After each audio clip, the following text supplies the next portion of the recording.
Kabahin sa kontrobersiya sa Chocolate Hill sa Bohol, nagpatawag og closed-door meeting si Bohol Governor Ari Sumintado uban kang DNR 7 Regional Director Paquito Milicor Jr. ug mga opisyal sa Penro ug Senro. Mitambong usam si Sagbayan Mayor John Suarez ug ubang mga opisyal sa lungsod, Provincial Board ug sa Kongreso.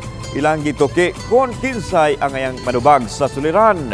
Yang kung sa mga opisyal nga adunay kakuwangan sa pagpakiglampigit kabahin sa proyekto sa lungsod sa Sagbayan apan usa sa gitan-aw sa mayor nga nagkinahanglan usab og patigayon ang lungsod sa Sagbayan aron molambo kini ug inanay nga mahaw-as gikan sa kalisod ang mga mulupyo. Bilugang si Mayor Suarez nga mas labing maayong adunay mga tourist attractions ug mga resort ang lungsod aron makadani og mga turista.